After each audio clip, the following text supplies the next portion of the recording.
Sometimes when we talk about the month of Rabi'ul Awwal and the Mawlid of the Prophet sallallahu alaihi wasallam, you see some people, they want, when those people who, I'm not saying, but some people who treat the Prophet sallallahu alaihi wasallam as just a human being without yuha ilay, they go into all these, they have the audacity to go to arguments like, oh, so if we celebrate the birth of the Prophet sallallahu alaihi wasallam, that means can I celebrate my birth? Who are you?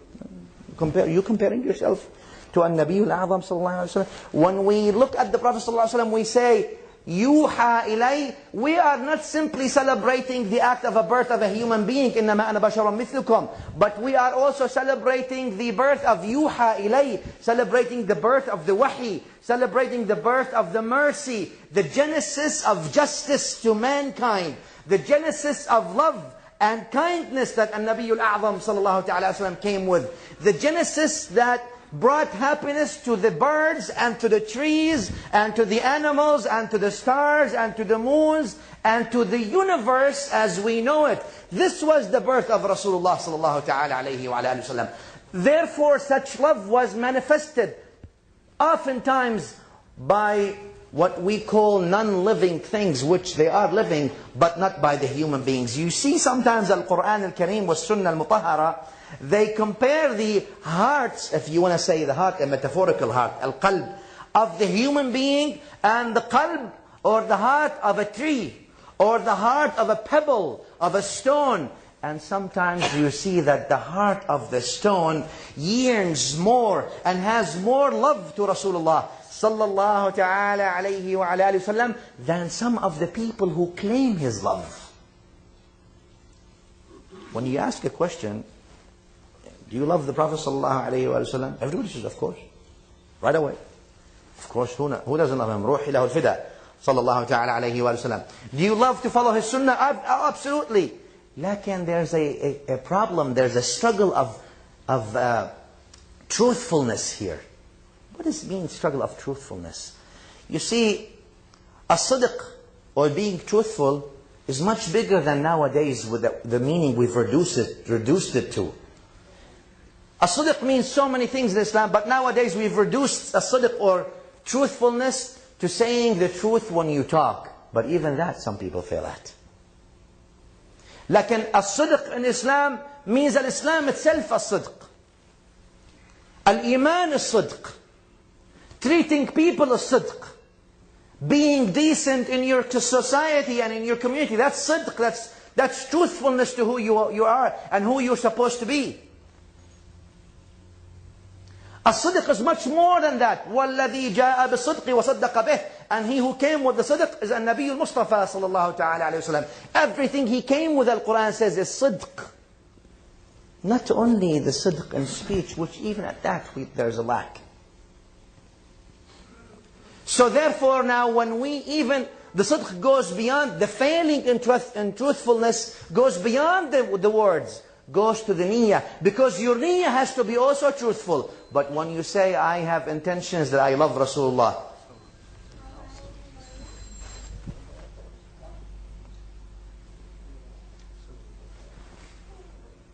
Sallu ala Rasulullah.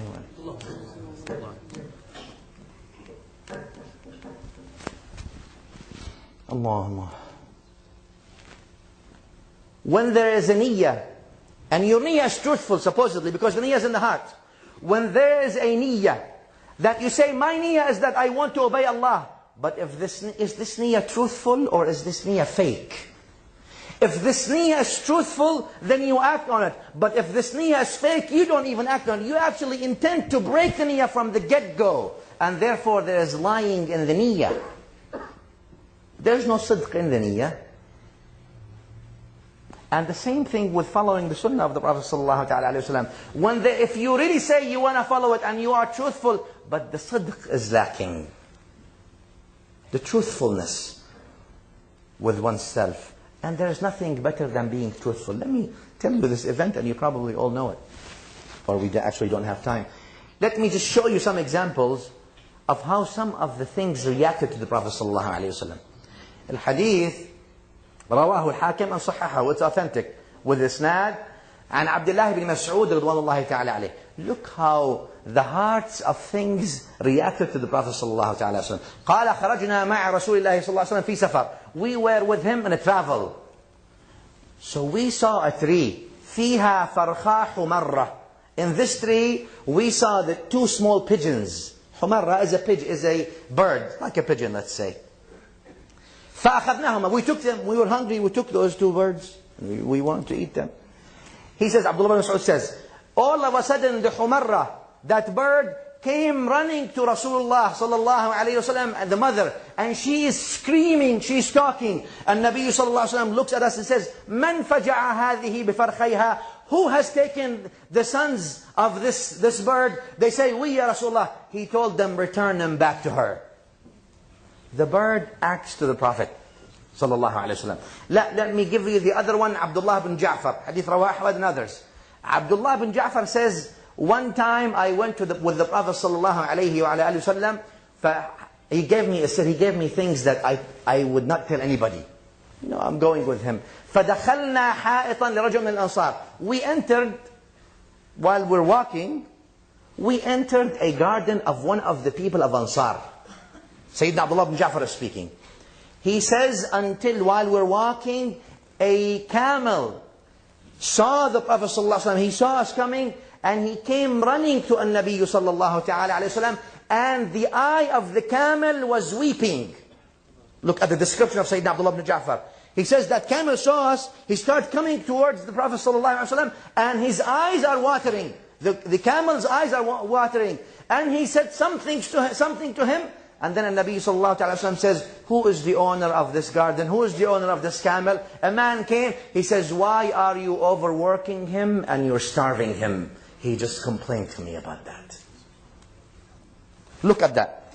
Furthermore, hadith fi Sahih Muslim, where Nabi sallallahu alayhi wasallam says that I used to know a hajar, كنت أعرف حجرا بمكة يسلم علي. I used to know a hajar when I was walking in Mecca, a stone, a rock of the mountains. When you're walking, that stone used to say salam on me, and I still know that stone now. I know where that stone is. Hatta another hadith that Imam Sayyidina Ali narrates this, and this one is also fil Hakim, and it's authentic. He says, I went out one time with An-Nabi sallallahu ta'ala alayhi wa sallam in Mecca, فَمَا مَرَرْنَا. We did not pass by Jabalin أو شجر, a mountain in Mecca, or any tree we pass by, but they all say, Assalamu alayka ya Rasulullah. The trees, the mountain is moving, but people's hearts, أشد قسوة. في البقرة, القلوب, the hearts of the people don't move. يعني some people, they only mention Rasulullah sallallahu alaihi wasallam when they are reminded by his name. That's when they make salah and salam on him. When someone reminds them of the name, then yeah, okay, Allahumma salli ala Sayyidina Muhammad. Look at that.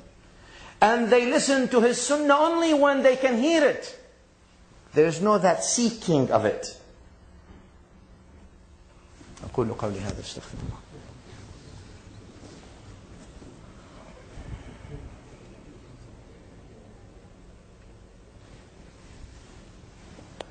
الحمد لله حمدا كثيرا كما أمر، وأشهد أن لا إله إلا الله وحده لا شريك له، وأشهد أن سيدنا محمدا صلى الله تعالى عليه وعلى آله وسلم الشفيع والمشفع في المحشر. صلى اللهم وسلم وبارك على هذا النبي وعلى آله أهل الفقه والنظر والعلم والأثر وعلى من بآثاره مقتفى واعتبر. The love of the Prophet ﷺ that the so-called rocks and the trees realized, and the camel realized, and the pigeon realized, that kind of understanding has moved the rock, but obviously it has not moved some hearts of some humans.